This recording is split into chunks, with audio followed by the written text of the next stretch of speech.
final segment concerns some perhaps forgotten insights from World War II and the Cold War nuclear standoff. Several headlines herald increasing concern with the fate of the people and the nation of Ukraine as the Russian assault escalates. According to a New York Post report from March 4th, in a video speech to the people of Ukraine, President Volodymyr Zelensky expressed frustration with NATO's refusal to institute a no-fly zone he has requested. He stated, quote, "We believe that NATO countries themselves have created a narrative that the closure of the sky over Ukraine would provoke Russia's direct aggression against NATO. This is self-hypnosis of those who are weak, underconfident, although they may have weapons many times more powerful than ours." President Zelensky added, "Knowing that new strikes and casualties are inevitable, NATO deliberately decided not to close the sky over Ukraine." On March 5th, the New York Times reported that Senator Ben Sasse, Republican of Nebraska, said, quote, "Zelensky's message is simple. Close the skies or give us planes. Let's be clear-eyed about our options. A no-fly zone means sending American pilots into combat against Russian jets and air defenses in a battle between nuclear powers that could spiral out of control quickly." That same day, the National Review reported that Russian President Vladimir Putin said, "We hear calls to impose a no-fly zone over Ukraine. Any moves in such direction will be seen by us as participation in an armed conflict by the country that will create threats to our servicemen." He further stated that the imposition of a no-fly zone, quote, would bring catastrophic results not only to Europe, but to the whole world. On March 6th, a teaser for a Today Show interview read, quote, "Pressure will build in West to implement no-fly zone, analyst says." On March 7th, in an article headlined, "Russia accused of using cluster munitions and vacuum bombs in Ukraine," Yahoo News reported that the United States has credible evidence of Russia deliberately targeting civilians in their invasion of Ukraine. Secretary of State Antony Blinken indicated that such attacks would constitute a war crime. On March 8th, a Newsweek headline announced another development, quote, "Open letter urging Biden put no-fly zone over Ukraine, signed by 27 foreign policy experts." These headlines and the reports underneath them are likely distressing. It would be hard to be human and not be upset, distressed, angry, or in some other way concerned about what is being perpetrated in Ukraine. At the same time, there are concepts and insights we can bring to bear to make sense of what is happening, what options there may be, and what is at stake with every decision anyone involved may make. One insight from World War II is that bombing civilians does not break the spirit of the countries targeted. 80 years ago, the argument goes, the technology was insufficient for precision nighttime bombing of military resources nestled in and around urban areas. And nighttime bombing was necessary because anti-aircraft measures were more effective in daylight. So Hitler first, and the Allies next, bombed cities packed with civilians. Post-war sociological and other research revealed that, as a military tactic, bombing civilians was a failure. Hitler's bombing of London did not break Britain's resolve. The Allies' bombing of Dresden did not break Germany's resolve. More recent research, like that of Michael Hurlwitz and Dan Ryder, confirmed this finding for a longer time frame, going back to 1917 to the more recent period. And so does relatively recent experience confirm it. So I ask you, was American resolve broken by the 9/11 terror bombings, or was it strengthened? Seen in this way, one has to wonder about the mental state of the Russian leadership.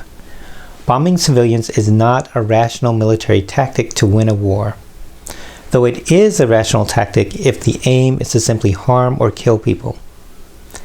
That the Russians are bombing civilians means it is reasonable to wonder whether the leadership are able to act as rational actors. It is reasonable to wonder whether one can predict their responses to changing tactical and strategic conditions. It is reasonable to wonder whether they can tolerate failing to gain everything they seek. A second insight concerns the doctrine of mutually assured destruction, MAD.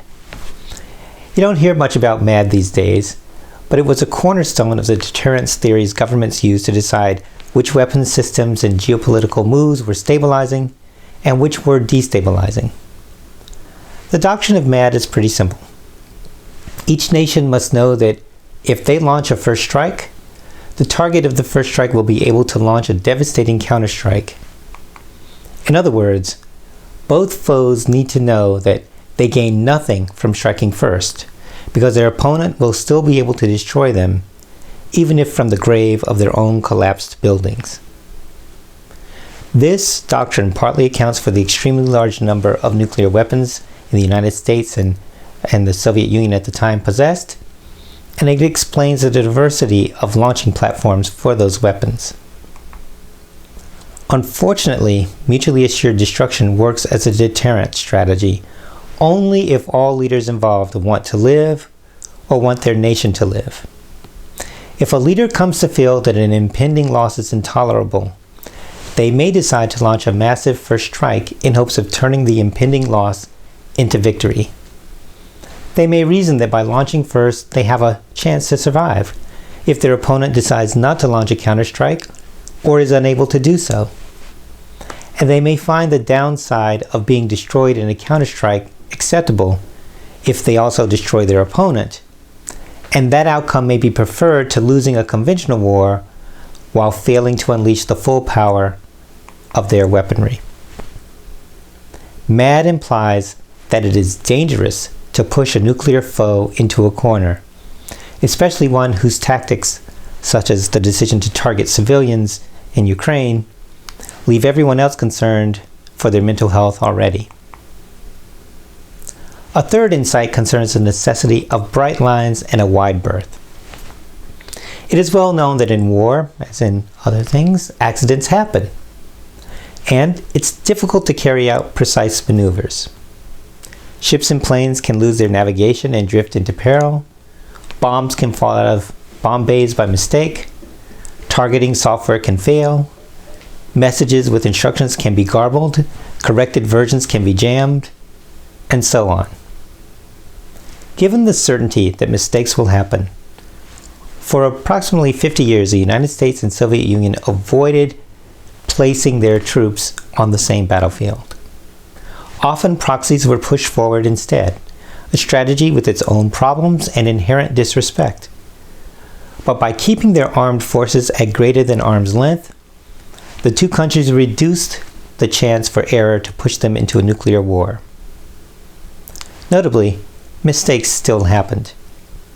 One legendary incident occurred 3 weeks after the Soviets had shot down a commercial airliner that had strayed into restricted Soviet airspace, an event that heightened tensions. Amidst that tension, on the evening of September 26, 1983, the Soviet early warning radar detected a launch of 6 missiles from the United States. The officer on duty, Lieutenant Colonel Stanislav Petrov, believed it was a malfunction in the radar and reported the supposed launch detection as a malfunction. This act disobeyed a standing order to quickly begin the process of launching a retaliatory strike upon signal that a missile launch had occurred. Had he followed protocol, and the Soviets had ended up launching, a U.S. counterstrike would have followed, and who knows where it would have ended. The world learned of this incident 15 years after it happened.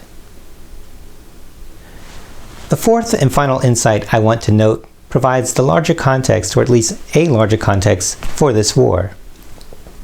It is an insight summarized in one term developed in that era: nuclear winter. A nuclear war can produce a nuclear winter. Each nuclear explosion causes massive fires and throws radioactive debris into the air.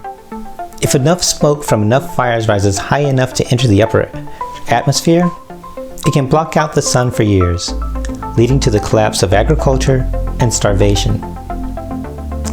The first work on the possibility of nuclear winter considered the case of a massive nuclear exchange between the United States and the Soviet Union, one that would rain nuclear bombs down onto almost every continent. The findings of that research, findings confirmed by National Academy of Science Review, were that a nuclear winter could be started by such an exchange, could basically end all human life on the planet. But those nations have massive arsenals, and if 8,000 nuclear bombs are launched, surely the effects cannot be good. That is one response. And following on that, one might say that Ukraine is one country and presents a small battle space. Consequently, some might say, a massive nuclear exchange is unlikely. Let's set aside the insights noted earlier of how difficult it may be to precisely predict an adversary's response. And let's set aside the evidence that the Russian leadership is distracted from pure military calculation, such that a military assessment may not be involved in whether a stopping point for a nuclear exchange can be found once an exchange is underway. Consider instead the breakthrough research of Alan Ropak and Owen Brian Toon, summarized in a 2010 article in Scientific American, that established that a regional nuclear exchange totaling as few as 100 nuclear bombs could blot out the sun long enough to collapse agriculture and starve a minimum of 1 billion people. 100 nuclear bombs is less than 1.5% of the nuclear arsenal of the United States and Russia. Seen in this way, the implication of this research for us today is any use of nuclear weapons risks an exchange that will bring famine and pestilence to billions at best. These insights mean that no one is negligently consigning the people of Ukraine to a deadly shower of cluster bombs and vacuum bombs. It is just that the entire human species is at risk. And with that as a risk, one must tread very carefully. We can all understand President Zelensky's frustration and fury. But sometimes one's hands, powerful though they may be, are tied, and there is very little that one can do, or at least there's a very severe limit on what one can do. It's difficult and arguably sad to recall these insights from the past. When the Soviet Union collapsed and the United States legislatures spoke of a peace dividend and that military budgets could be scaled back, there was hope for a different kind of world. A world where these insights would be relevant only in the history book. But that world did not emerge. And now we are back to the prospect of large, wealthy, well-armed nation-states and coalitions waging war that may spill out of the bounds some think will contain the war and end up imperiling everyone. As we navigate this predicament, the past strategies and insights offer no guarantee of success. But these insights should give us pause, just as wisdom and experience gave Lieutenant Colonel Petrov pause. May we pause before the evidence before us, pause before we act precipitously, with precision on our mind and good intentions in our heart, and stumble our way into making this war the war that ends all wars, and everything else as well. That's This Week in Sociological Perspective. We hope to be back next week with another interview with an author of some important sociological research and more sociological insights on an issue in the news. Till then, take care.